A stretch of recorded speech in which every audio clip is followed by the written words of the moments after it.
주뉴스와 속서바이 때 제가 지금 캄보디아 말로 안녕하세요, 평안하셨습니까? 평안하십니까? 이렇게 인사드렸습니다. 저는 캄보디아 푸놈펜과 건달 지역에서 지금 12년 사역을 했네요. 안윤기 선교사라고 합니다. 먼저 오늘 함께 읽으신 하나님의 말씀을 가지고 하나님의 마음을 좀 아는 시간을 먼저 갖도록 하겠습니다. 기도하시겠습니다. 사랑의 하나님, 감사합니다. 오늘도 부족한 종 세워주셔서 선교지를 향한 하나님의 마음과 뜻을 함께 나눌 수 있는 은혜 주시니 감사합니다. 우리가 정말 주님 우리에게 맡겨주신 그 귀한 사명들을 잘 감당할 수 있게 주여 도와 주시옵소서. 감사하며 예수님의 이름으로 기도드립니다. 오늘 변해야 삽니다라는 제목으로 함께 하나님의 말씀을 나누기를 원합니다. 우리 모두는 인생이라는 필드에서 경기를 하는 경주자들입니다. 꼭 경기가 잘 풀리지 않고 계속 패배하는 그런 분들이 우리 가운데 계실 수 있습니다. 그분들에게 필요한 게 있다면 그것은 변화입니다. 그런데 반대로 경기가 잘 풀려서 승승장구하시는 그런 분들도 우리 가운데 계십니다. 그런데 그런 분에게 필요한 것 역시도 변화입니다. 그런데 사람은 변화하려기보다도 자신이 편해지면 그 편함 가운데 안주하려고 하는 경향들이 많이 있습니다. 레오 톨스토이의 단편 3가지의 질문에 보면 한 왕이 온 나라에 포고령을 내립니다. 그리고 이렇게 묻습니다. 모든 일에 가장 적합한 때는 언제인가? 어떤 인간이 가장 필요한 인간인가? 모든 일 가운데 가장 중요한 것은 어떤 일인가? 왕은 그 누구보다도 이 3가지 질문에 대한 답을 얻기를 원했습니다. 그래서 왕은 답을 얻기 위해 현자를 찾아갑니다. 그런데 현자가 그 답을 말해주지 않습니다. 현자는 가래질을 계속하면서 아무 대답을 해주지 않는 거예요. 그래서 왕은 그 현자의 가래질을 도와주면서 그 질문에 답을 해주기를 기다리고 있었습니다. 그때에 한 사람이 칼에 찔려서 거반 죽게 된 사람이 그 왕 앞에 나타납니다. 왕은 그 사람을 도와주게 되지요. 그런데 그 칼에 찔린 사람이 바로 누군가 하면 그 왕을 해치려고 왕을 찾아가던 사람이었어요. 그런데 현자의 대답을 듣기 위해서 시간을 지체했기 때문에 왕은 그 사람으로부터 목숨을 건질 수 있었고 오히려 그 사람의 부상을 치료할 수 있게 되어집니다. 이때 현자가 얘기를 합니다. 기억하십시오. 가장 중요한 시간은 오직 지금 이 순간이라는 것을, 지금이 우리가 무엇을 할 수 있는 유일한 시간이기 때문에 그렇습니다. 또한 가장 중요한 이는 지금 당신과 함께 하고 있는 사람입니다. 사랑하는 은행교회 가족 여러분, 지금이 가장 소중한 시간인 줄 믿으시기를 바랍니다.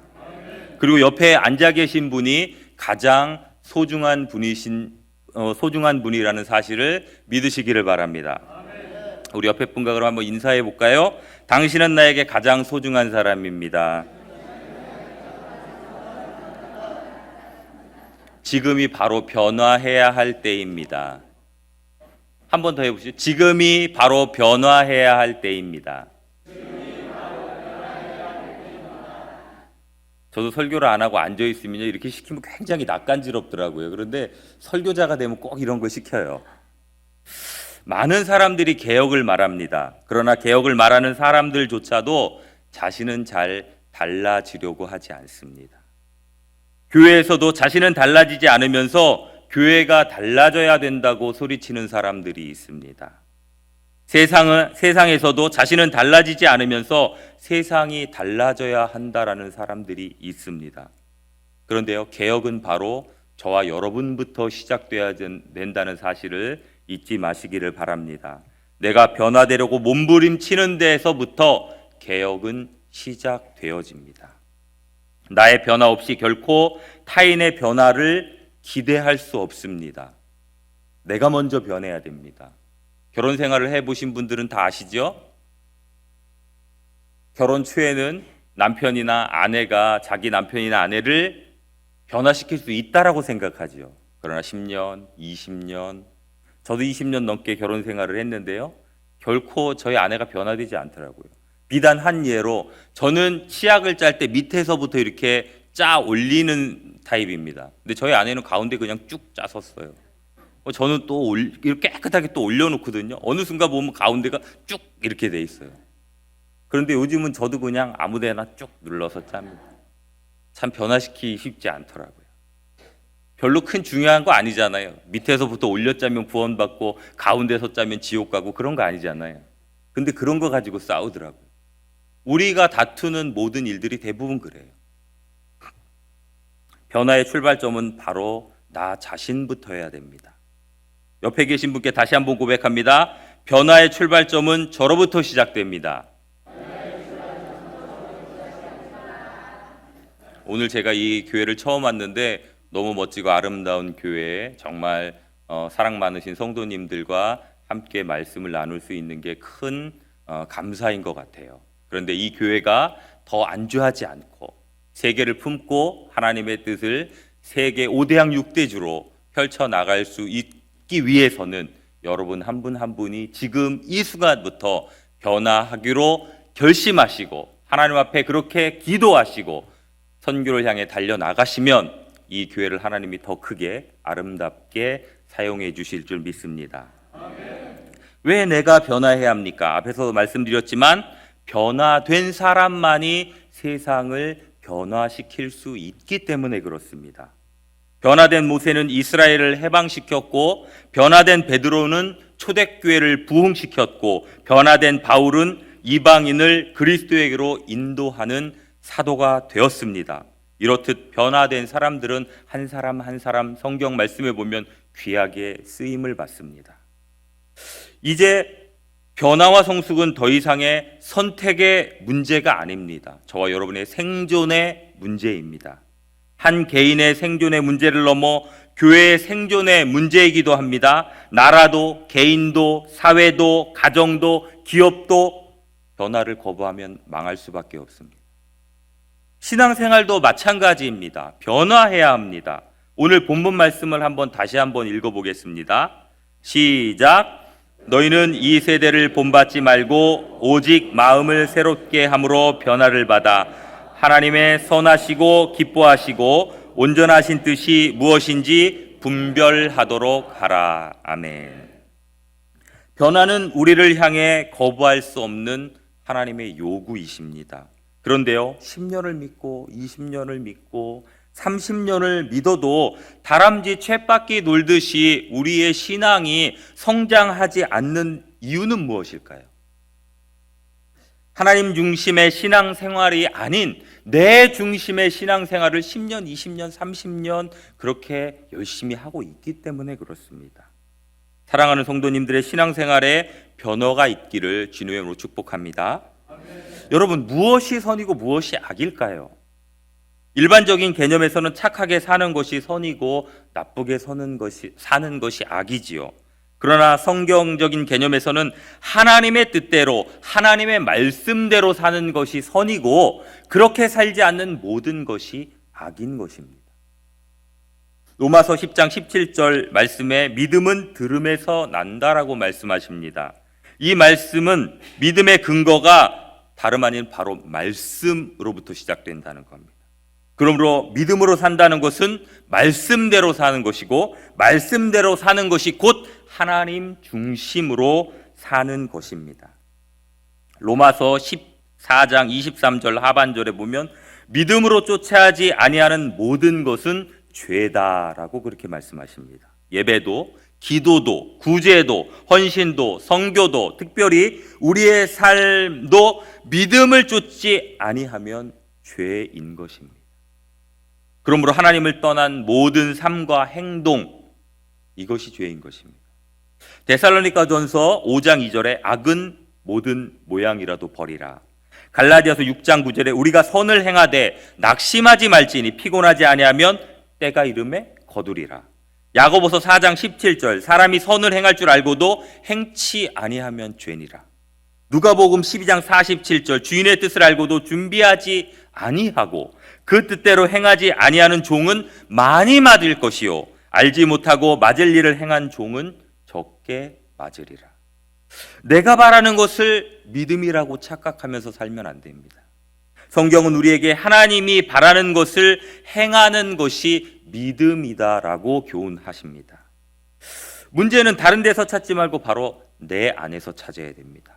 예수님께서는 아무든지 나를 따라오려거든 자신을 부인하고 자기에게 주어진 십자가를 지고 따르라고 말씀하셨죠. 한번 따라해 보겠습니다. 말씀 앞에 고집 부리지 맙시다. 말씀 앞에 핑계 대지 맙시다. 말씀 앞에 반항하지 맙시다. 아멘이시죠? 변화와 변질의 차이는 무엇입니까? 사전적인 의미는 둘 다 비슷합니다. 물질이나 사물의 성질, 모양, 상태가 달라지는 것을 변화 또는 변질이라고 합니다. 그러나 변화는 좋은 의미에서 사용되어지고 변질은 나쁜 의미에서 사용되어집니다. 더 나아가서 개인의 변화뿐만 아니라 이제 한국 선교도 변화되어져야 됩니다. 교회만을 짓기 위해 열심히 내기보다는 이제는 그 교회를 지키고 그 교회 안에 들어오는 사람들을 변화시키기 위한 일꾼을 세우는 선교로 나아가야 됩니다. 제가요 10여 년 전에 캄보디아 시골 마을에 가가지고 돗자리만 마당에다 쫙 깔아도요 200명, 300명이 모여서 아이들이 예배를 드렸어요. 그런데요 요즘은요 아이들이 잘 모이질 않아요. 선교지도요 과자를 줘도 잘 모이지 않아요. 가서 불러와야지 5, 60명 모입니다. 왜 그럴까요? 그 친구들 손에 뭐가 하나씩 쥐어져 있어요. 뭐가 쥐어져 있을까요? 핸드폰이 쥐어져 있어요. 핸드폰 안에서 오락하지요, 영화 보지요, 게임하지요, 노래 듣지요. 시간 가는 줄을 모르는 거예요. 동남아에 가면 집 앞에 대부분 그물 침대가 그물 침대가 있어요. 거기에 애들이 누워가지고요 핸드폰을 보면서 왔다 갔다 합니다. 선생님들이 가가지고 아무개야 오늘 교회 가자 그러면 애들이 핸드폰을 보던 눈을 살짝 돌려서 손을 딱 들어서 흔듭니다. 싫어요. 선교지가 지금 그렇습니다. 한국 교회가 제가 80년대 말에 그때 이제 교회에서 주일학교 교사를 하고 그럴 때 아마 가정마다 찾아가서 아이들을 불러가지고 와야지 주일학교 예배를 시작했던 기억이 있어요. 요즘은 아는 사모님이 그러는데 애들이 과자를 좋은 걸 줘도 안 오고 뭘 줘도 안 온대요. 그런데 게임 상품권 요거 한 몇만 원짜리 되는 게임 상품권을 줘야 애들이 교회를 오는 그런 시대가 됐어요. 목사님 선교지나 한국이나 다를 바 없어요. 그렇게 얘기하시더라고요. 그래서 더 중요한 것이 사람을 세워야 돼요. 선교사가 아무리 가서 말을 유창하게 한다고 할지라도 그냥 이방인이에요. 외국 사람이에요. 수준이 초등학교 수준밖에 안 돼요. 그렇기 때문에 잘 준비되어진 현지 사역자를 세우는 것이 바로 그 땅을 위한 하나님의 마음을 잘 전해줄 수 있는 가장 유일한 방법이에요. 그렇기 때문에 이제 한국교회 선교의 모습들이 바뀌어야 돼요. 무슨 기념교회, 무슨 교회, 선교지에 1,000만 원, 2,000만 원 들여서 교회 세워주는 것보다 더 중요한 것은 바로 사람을 세워야 된다는 거예요. 자기네 나라 민족 사람들이 그 나라의 문화와 감정을 가지고 그것을 잘 알아서 먼저 하나님께 받은 그 사랑을 자신의 조국 사람들에게 전할 때 그것이 더 효과적인 선교가 되어지는 시대가 되었다는 겁니다.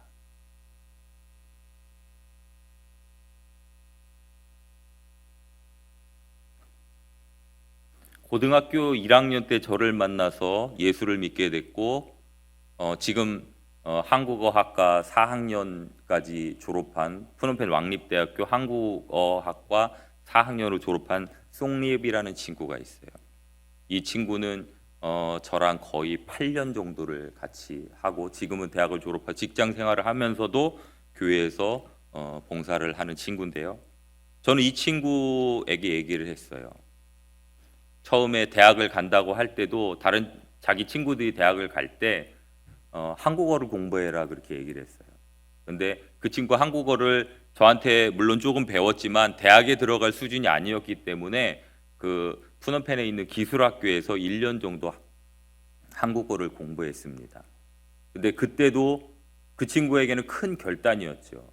선교사님의 말을 듣고 내가 1년 대학을 늦게 갈지라도 한국어를 배울 것인가, 자기가 원하는 어떤 뭐 은행원이라든지 다른 직업을 가질 것인가, 한 주간 기도해 보자고 했어요.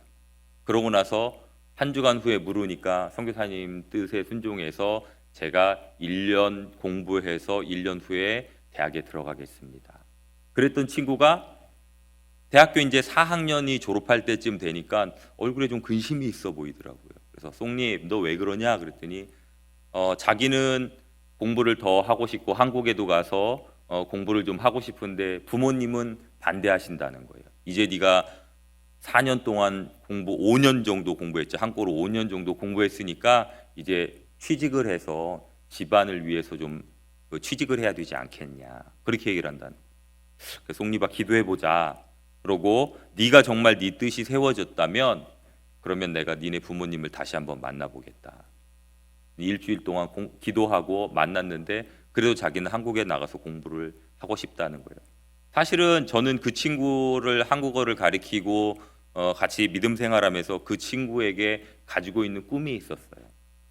이 친구를 한국에 유학을 보내서 대학원을 복지를 공부시켜가지고 나중에 대학교 교수를 하면서 NGO의 장을 만들어야 되겠다라는 그런 생각을 했거든요. 그 친구도 거기에 마음이 있었는데 당장 부모님은 이제 일을 하기를 원했고 돈을 벌기를 원했던 거죠. 지금 이제 1년 정도 더 준비를 해야 이제 한국으로 올 수 있습니다. 거기까지 마음 정리를 했고 지금 열심히 돈을 벌어서 또 부모님을 돕고 있어요. 제가 왜 그 친구에게 그런 길을 제시했냐면 어떤 본이 필요한 거예요. 모델이 필요한 거예요. 그 지역의 아이들이 단순히 그냥 고등학교 다니다가 중퇴하고 시집장가를 가는 친구들도 있고 공장에 가는 친구들, 그냥 쉽게 일을 하는 친구들이 있는데 그 친구들 가지고는 뭔가 본이 되어질 수 없잖아요. 그래서 이 친구에게 대학교 교수, NGO의 장 이런 것들을 통해서 그 후배 애들이 뭔가 소망하는 것이 좀 더 커졌으면 좋겠다라는 생각을 하고 있고 아직도 지금 진행 중입니다.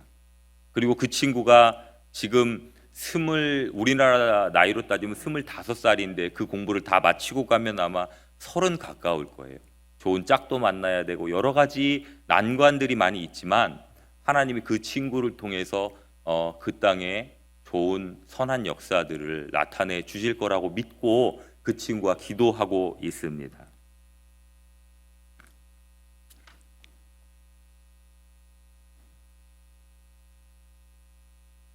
사람을 세우는 선교를 감당하시기를 주님의 이름으로 축복합니다. 변화의 주체는 내가 돼야 한다고 말씀드렸습니다. 그리고 그 변화의 시작은 아버지의 마음을 깨닫는 것부터 시작되어야 됩니다.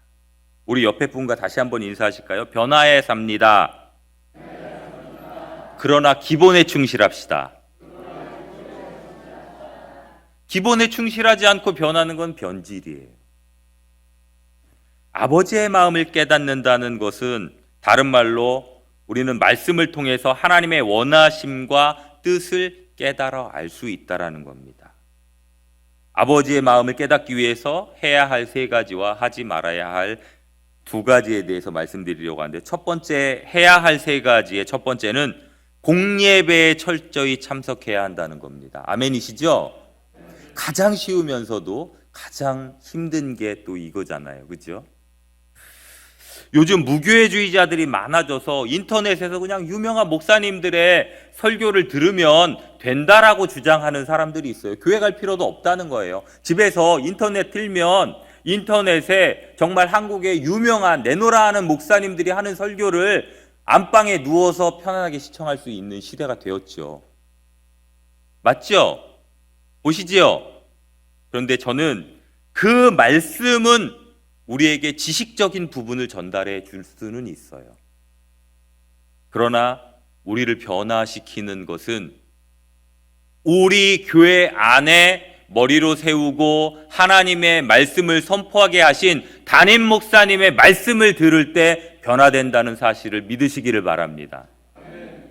지식 가지고 어떤 삶을 변화시키기는 힘들어요. 우리가 안다고 해가지고 막 다 되든가요?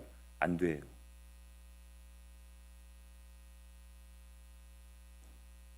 두 번째, 말씀 읽기에 최선을 다해야 됩니다.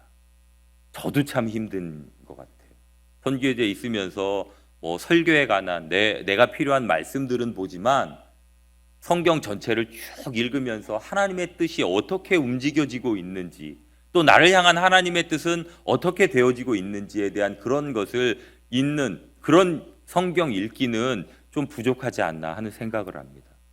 어느 날 보니까 저희 아내가 몇몇 사모님들과 카톡에서 단톡방을 만들고 뭔가를 계속 다운받아서 듣고 뭘 올리고 막 그러더라고요. 그래서 저게 도대체 뭔가 궁금하잖아요. 그래서 여보, 당신 그거 지금 뭐 하는 거야? 그랬더니 사모님들 5명이서 카톡방을 만들었다는 거예요. 그리고 mp3 파일을 보내주는데 그게 성경 파일이에요. 그냥 우리가 앉아가지고 성경을 읽으려면 힘들잖아요. 들으면서 눈으로 읽으면서 입으로 따라 읽고 그렇게 하니까 성경을 읽게 되어지는 거예요. 신약은 32일, 구약은 116일이면 일독을 할 수 있답니다. 그러면 1년이면 충분히 성경 2독을 할 수 있다는 거예요. 월요일부터 토요일까지 성경을 읽고 주일은 온전히 주일 성수를 하는 거예요. 성경 아니고 교회 봉사하고 그렇게 하는데도 1년에 2독을 할 수 있다면서 열심히 읽어나가더라고요. 그러고 나서요, 일독이 끝나면 또 서로 모여가지고 평소에 가지 못했던 그런 고급 식당에 가서 같이 식사를 나누면서 또 교제를, 우리가 이렇게 했으니까 여기에 대한 보상으로 같이 맛있게 식사하면서 또 우리 또 다시 한번 열심히 시작해보자. 그렇게 한다는 거예요. 어느덧 그렇게 시작한 지 지금 한 1년 반 정도 됐거든요. 그럼 몇 번 읽었을까요? 3번 읽었죠. 한국에서 그 파일을 처음에 보내주셨어요. 그런데 6개월 된 다음에는 그 파일이 있으니까 그 중에 리더가 또 올리는 거예요. 오늘은 어디서부터 어디까지 읽자. 그러면 읽은 사람은 나는 읽었음 카톡에다가 딱 올리는 거예요. 그러면 보고 있다가 못 읽은 분은 또 열심히 읽는 거예요. 그리고 나도 읽었음, 나도 읽었어, 오늘 우리 승리했다. 그렇게 서로 격려하면서 성경을 읽으니까 6개월이면 1독씩 계속 해나가는 거예요. 그 안에 아버지의 뜻을 발견하는 거예요. 내가 어떻게 신앙생활 해야겠구나. 사역할 때는 이것이 나에게 힘이 되어지겠구나. 여러분들도 충분히 하실 수 있어요. 오늘 삼남전도회가 삼남섬교회라고 그러시나요? 삼남전도회가 찬양 인도하셨어요. 누가 한 분 만드시면 돼요. 그 파일이 필요하시면 제가 담임 목사님한테 보내드리도록 하겠습니다. 아멘이시죠? 삼남이 먼저 시작하셔서 은행교회 전체에 성경 읽기에 놀라운 바람이 일어나시기를 주님으로 축복합니다. 삼남 아멘. 네, 그렇게 되실 줄 믿습니다. 세 번째, 기도하기에 우리가 최선을 다해야 됩니다. 우리는 흔히 바빠서 기도할 시간이 없다라고 핑계합니다. 그러나 바쁘기 때문에 사실은 더 기도해야 됩니다. 왜? 바쁘다는 건 뭐지요? 그만큼 나의 힘에 지나치는 일을 하고 있다거나 내가 너무 힘들다라는 그런 표현이잖아요. 그렇기 때문에 주님을 더 의지할 수밖에 없어요. 주님을 의지하는 게 뭡니까? 기도하는 거죠. 하나님, 내 힘으로 안 됩니다. 나에게 힘을 주세요. 그렇게 기도할 때 주님이 오시는 힘을 통해서 우리의 삶이, 우리의 신앙이 유지되어지는 거죠. E.M. 바운즈는 우리의 신앙이 기도하는 것을 멈추는 순간 우리도 삶이 멈춘다라고 얘기했습니다. 만약 항상 무릎 꿇고 기도한다면 우리의 삶 가운데 실족하는 일들이 거의 줄어들 겁니다. 실족하는 리더들 10명 중 9명은 깊은 기도 생활과 신앙 생활을 하지 않는다라는 통계도 있습니다. 그만큼 기도가 우리의 삶 가운데 중요한 거죠. 공예배 참석하는 거, 말씀 읽는 거, 기도하는 거 정말 가장 기본인데요. 이 기본을 지키지 않으면 우리의 삶이 변화되지 않는다는 겁니다. 하지 말아야 할 두 가지가 있는데요. 첫 번째는 내가 다 해야 되겠다는 생각을 버려야 됩니다. 선교지에 가면요, 우리만큼 신앙의 연조도 짧지요, 미숙한 부분이 많지요. 처음에 제가 다 하려고 했어요. 화를 내면 이것도 하나 못하냐, 너가 지금 몇 살인데. 우스운 소리 하나, 우스운 에피소드 하나 얘기해 드릴까요? 이 친구는 푸놈펜 왕립대학교 경제학과 2학년이었어요. 그 푸놈펜 왕립대학은 우리로 따지면 서울대학교 정도의 수준의 학교입니다. 캄보디아 제일 좋은 학교예요. 이 친구에게 단기팀이 와가지고 제가 냉동고를 하나 사다 놓고 그 안에다 물을 좀 넣어놓으라고 했어요. 시원하게 이제 단기팀이 선교하다가 마실 수 있게. 근데 냉동고 옆을 지나가다 보니까 냉동고 밑에 물이 흥건한 거예요.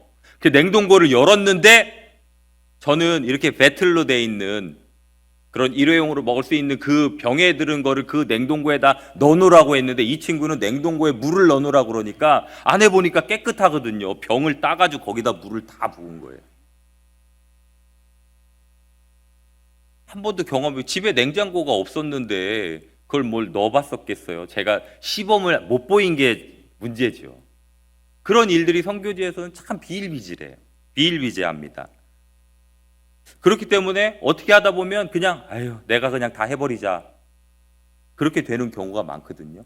근데 하나님이 저에게 너 언제까지 거기에 있으면서 걔네들 시중 들듯이 다 그렇게 하면서 하냐, 가르쳐서 스스로 할 수 있게 해야 되지 않냐, 그런 마음을 주시더라고요. 요즘은요, 저는 가만히 있습니다. 그렇고 이렇게 지시를 하지요. 못할 때는 시범을 보여줘야 됩니다. 제가 못하잖아요. 그럼 아이고 자기도 할지 모르면서 한다. 그러니까 저는 한 번 딱 시범을 보여줍니다. 그러고 나서 해보라고 하고 못하면 또 한 번 도와주고, 그 다음부터는 우리 선교사님은 다 하실 줄 아는구나. 그러면 이제 그 다음부터는 쉬워져요. 알아서 하거든요. 가르쳐만 주면 돼요. 그래서 첫 번째, 내가 다 해야 되겠다는 생각을 버려요. 교회 안에도 마찬가지예요. 어떻게 한 분 한 분이 다 할 수 있습니까? 교회라는 건 연합체죠. 주님을 머리로 한 우리 모두는 팔과 다리고 어떤 내장 기관일 수도 있고, 연합해서 협력해서 함께 하도록. 거기에 제일 방해되는 건 뭡니까? 나 아니면 안 돼. 난 다 할 수 있어. 그걸 버리셔야 됩니다. 창세기 13장 15절에 보이는 땅을 내가 너와 네 자손에게 주리니 영원히 이르리라. 열심을 다한 너에게 주지 못한다면 내 자손에게 주겠다라는 그런 약속의 말씀이 여기에 나옵니다. 저와 여러분이 지금 심고 지금 열매 따려고 하지 마세요. 저희 할아버지, 아버지, 저희 부모님들이 기도해놓고 봉사하시고 한 열매를 저는 선교지에서 따는 것을 쉽게 경험합니다. 그리고 내 자녀들이 그렇게 쉽게 하나님 안에서 평안한 길을 가는 걸 보게 돼요. 그러면서 또 결심하게 되는 것이, 내 후손을 위해서 나도 더 열심히 심어야겠구나. 더 열심히 하나님의 뜻에 순종해야 되겠구나. 왜요?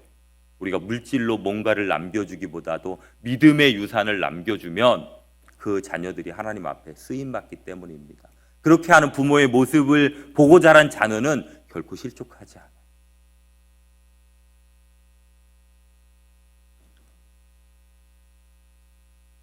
8년 전쯤에는 제가 선교지에 나가서 좀 힘들었습니다. 재정적으로 어려웠어요. 그런데 그때는 제 마음속에 교만인지 뭔지 모르겠지만 그런 마음이, 내가 선교사로 나갔는데 하나님이 재정이나 모든 걸 다 채워주시겠지, 내가 무슨 거지처럼 여기저기 다니면서 이거 도와주십시오. 이러지 않아도 하나님 채워주시겠지. 네, 그게 막상 잘 안 채워지더라고요. 그런데 한 목사님이 저에게 이렇게 얘기를 하셨어요. 한 명당 5,000원 후원하는 그런 운동을 좀 펼치자. 그러면서 얘기하시는 게 한국에 비싼 커피는 한 잔에 5,000원짜리도 있는데 한 달에 그 커피 한 잔만 안 마시면 그러면 선교지에 있는 아이들 한 달 후원을 해줄 수 있다. 그게 학용품이 될 수도 있고요. 먹거리가 될 수도 있고요. 학비가 될 수도 있습니다. 물론 중학교, 고등학교, 대학교는 틀려요. 그렇지만 그게 모이니까 저희가 1:1 결연을 통해서 그 당시 아이들 100여 명을 도왔어요. 한국에 와가지고 어떻게 선교할지를 모르시는 분들이 좀 계시더라고요. 그래서 제가 그때부터 나는 이거는 국어를 하는 게 아니고 하나님 나라를 위해서 내가 이것을 모르는 한국 성도님들한테 가르쳐 드리는 것이 선교사의 또 하나의 일이겠구나 하고 요즘은 어느 곳에 가든지 이 말씀을 드리는데요. 커피 한 잔을 절약하시는 거예요. 그러고 부서면 부서, 가족이면 가족이 모아서 선교 헌금을 합니다. 반드시 선교사 개인한테 하는 것이 아니라 교회를 통해서 교회가 담임 목사님과 함께 해가지고 선교사님한테 후원을 해 주시는 거예요. 만약에 우리 식구가 4식구다 그러면 한 달에 5,000원씩 하면 2만 원이 되는 거. 나 혼자 하면 5,000원 할 수도 있는 거. 그런데 그게 별거 아닌 것 같지만 웬만한 대형 교회에서 후원해 주는 것보다 더 큰 효과가 있다는 사실 여러분 아십니까? 선교가 어려운 게 아니에요. 후방에서 지원해 주는 게 물질과 함께 기도가 같이 가거든요. 기도만 해주신다?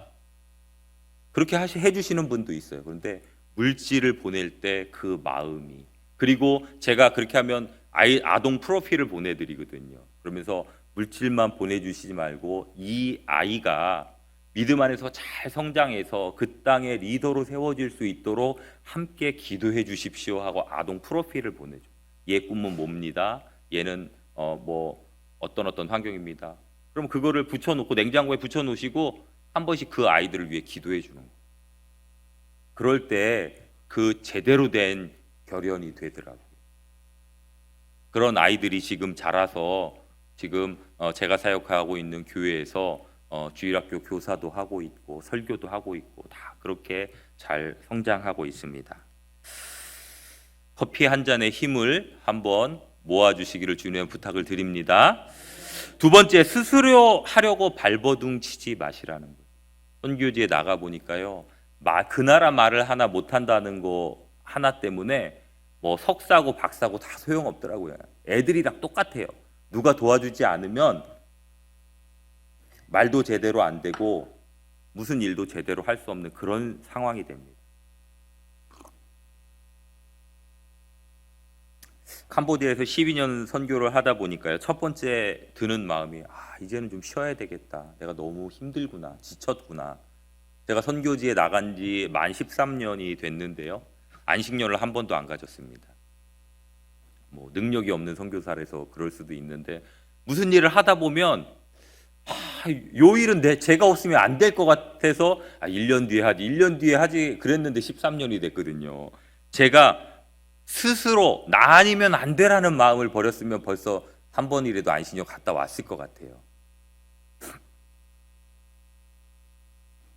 그런데요, 제가 지금 나와 있는 상황에서도 오늘도 벌써 예배 드린 것을 페이북 메시지로 사진을 찍어서 다 보내요.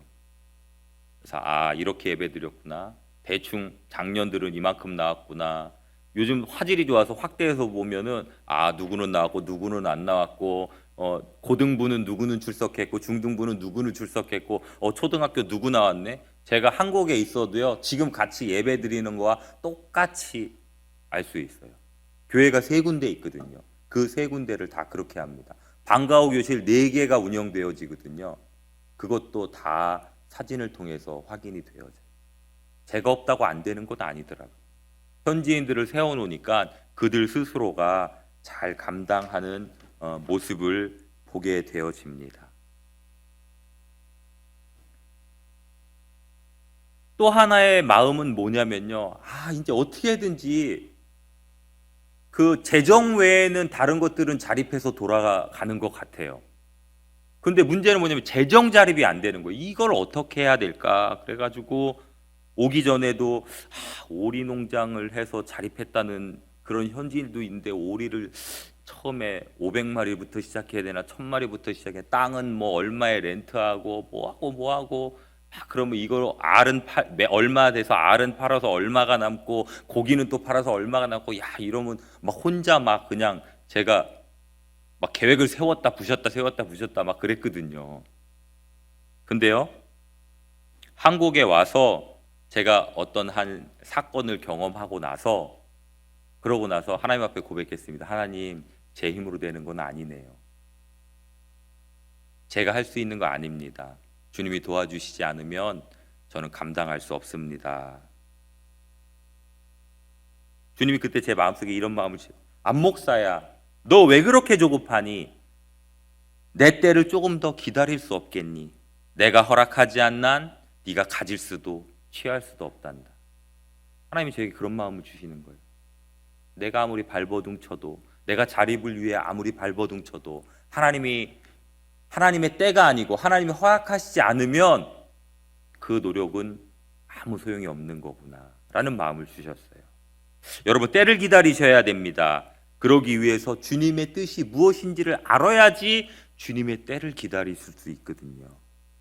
그때 비로소 하나님의 음성은 저와 여러분에게 들려지는 겁니다. 주님의 음성을 들으면 주님과 동행하시면 되는 거예요. 제가 한국에 들어와서 병원에서 진료를 기다린 적이 있었어요. 근데 TV에서 손 세이너셜 글을 만든 시간이라는 그런 손흥민 선수에 대한 다큐멘터리를 방영하더라고요. 이제 병원에서 이제 순서를 기다리면서 할 게 없으니까 이제 TV 틀어져 있는 거를 보는데 마침 손흥민 선수인 거예요. 토트넘 호스퍼 팀 소속으로 프리미엄 리그에서 선수 생활을 하는 손흥민에 대해서 동료 선수들과 팬들은 한결같이 손흥민 하면 떠오르는 단어가 있는데 스마일이라는 거예요. 스마일. 손흥민 선수는 항상 웃는다는 거예요. 그 힘들게 뛰는 그라운드에서도 늘 웃는다는 거예요. 그래서 그 표현에 대해서 손흥민 선수에게 물어봤어요. 사람들이 당신에게 이렇게 얘기하는데 당신은 왜 그렇게 항상 웃냐고. 그랬더니 손흥민 선수가 뭐라고 대답했냐면, 나는 축구하는 걸 너무 좋아합니다. 나는 축구를 시작한 다음부터 지금까지 내가 축구 선수가 된 것에 대해서 한 번도 후회해 본 적이 없습니다. 와우. 저는 선교사가 돼서도요 몇 번 후회했거든요. 사실 한국이 좋은데 올 때마다 제가 그래도 그 사대문 안에서 태어나서 서울에서 쭉 생활을 했거든요. 근데 요즘은 내비 없으면요 어디 찾아가지도 못하는 촌놈이 됐어요. 한국이 너무 좋아요. 사실 여러분들 한국이 얼마나 좋으신지 잘 모르시죠? 나가셔서 사셔 보시면 한국이 엄청, 누가 한국을 헬지옥이라고 그렇게 얘기를 합니까? 아닙니다. 한국은 너무 살기 좋은 나라예요. 오면서도 하루에도 일을 몇 가지씩 제가 처리하고 다니는데요. 그건 기적입니다. 선교지에서는. 일주일, 한 달 거쳐서 무슨 일을 하나를 해결해도 참 감사해요. 제가 그 세 번째 발랏 익산 명성교회를 건축하기 전에 건축 허가서를 냈습니다. 근데 그때 얘기하는 말이 6개월에서 1년 걸린다는 거예요. 허가 내는데요. 에이 설마. 그럼 건축을 시작했어요. 건축 다 끝났거든요. 저 오기 전에 2주 전에 헌당 예배도 드리고 왔거든요. 아직 건축 허가서 안 나왔어요. 근데 한국은 그렇지 않거든요. 친절하죠. 상점에만 들어가도, 우리가 상점에 들어갔는데 점원이 누워가지고 손님 오는 걸 빤히 쳐다보는 그런 상점 혹시 들어가 보신 적 있으세요? 저는 굉장히 많이 들어가 봤습니다. 와서 사든 말든 아무 상관없어요. 네가 우리 상점이 싸니까 왔겠지. 뭐 살 거 있으니까 왔겠지. 돈 내고 가면 사가는 거고 아니면 말고. 대부분 그래요. 요즘 조금씩 변화되어지고 있는데 제가 한 번은 침대 매트리스를 사러 상점에 갔는데요. 점원 둘이서 침대 매트리스에 누워 있어요. 제가 들어갔는데 일어나지도 않아요. 저희 나라는 뭐 AS 받은 다음에 전화 와서 뭐 얼마나 AS 하는데 잘해줬냐, 친절했냐, 뭐냐 묻고 점수 매기 막 그러잖아요. 그 정도로 친절하잖아요. 손흥민 선수는 축구를 시작한 다음에 한 번도 후회를 없었다는 거예요. 여러분들 손흥민 선수의 주급, 일주일에 받는 주급이 얼마인지 아십니까? 2억 400만 원. 아시는 분이 계시네요. 다른 데서는 모르시더라고요. 2억이 넘어요. 2억 이런 뭐 나랑 피부에 안 맞는 돈이라서 그런지 별로 놀라시지들도 않네요. 근데 한 주일에 2억 넘게 번다는 거예요. 그래서 제가 그랬죠. 그래, 네가 한 주에 2억씩 버니까 그래 웃으면서 뛰지. 나도 2억 줘봐라. 그렇게 웃으면서 뛰어다니지. 근데 박지성 선수가 그러는데요. 그 프리미어 리그는 살얼음판을 걷는 거랑 똑같대요. 자기 뒤에서 언제든지 자기 자리를 빼앗으려고 준비되어져 있는 선수가 엄청나게 많다는 거예요. 그 가운데서 냉혈한 그런 싸움 가운데 그 자리를 지키는 거라는 거예요. 결코 그렇게 웃으면서 뛸 수 있는 자리가 아니라는 거예요. 근데 한 번 더 이제 그 손흥민 선수가 사는 집의 모습을 보여주는데요. 그 집에 딱 들어갔더니 집이 창문을 탁 여니까 그 앞에 어떤 고등학교 운동장이 쫙 펼치는데 천연 잔디구장이 쫙 펼쳐져 있어요. 그리고 옆에 수영장 있죠, 헬스클럽 있죠, 사우나 있죠, 다 있는 거예요. 야, 돈을 많이 버니까 역시 이런 데 사는구나. 저는 그렇게 생각했죠. 근데 손흥민 선수의 대답은 좀 틀렸어요. 뭐라고 얘기냐면 자기는 축구의 모든 것을 집중하기 위해서 시간을 최대한 아낀다는 거예요. 축구 경기가 끝나고 온 다음에는 몸을 풀어야 되기 때문에 사우나나 수영, 그 다음에 체력 훈련을 하기 위해서 헬스클럽이 있는 그런 집에 산다는 거예요. 시간을 줄이기 위해. 좋고 편한 집에 살기 위한 것이 아니라 자신이 축구를 정말 더 잘할 수 있기 위해서 거기에 있는다는 거예요. 여러분들 혹시 여러분들 가운데 나는 새벽에 주님 앞에 나와서 더 많이 기도하기 위해서, 그래서 교회까지 오는 그 시간이 아까워서 교회 옆으로 바로 이사 왔다, 이러신 분 계세요? 난 주일 예배가 너무 사모해. 오는 1시간이 너무 시간이 아까워. 5분이면 올 수 있는 거리에 나는 교회 옆에 살겠어. 그래서 교회로 이사 오신 분. 네, 마음속으로 다 손을 드셨으리라고 믿어요. 손흥민 선수가 그래서 왔다는 거예요. 그런 집을 얻은 게 축구에 집중하기 위해서. 제가 하나님을 보면서 막 성교지에서 원망하고 그랬던 게 너무 부끄러운 거예요. 하나님, 저 일개 축구 선수는 자신이 좋아하는 축구를 위해서 저렇게 모든 것을 다 축구를 위해서 준비하고 축구를 위해서 시간을 보내는데 저는 선교지에서 허송세월을 한 시간들이 참 많은 것 같아요. 어쩔 땐 낙심되어져서요, 그냥 아무것도 안 하고. 그렇게 믿었던 친구들이 한 번씩 배신하고 가슴에다 칼을 꽂고 가면요, 한 일주일 동안 아팠어요.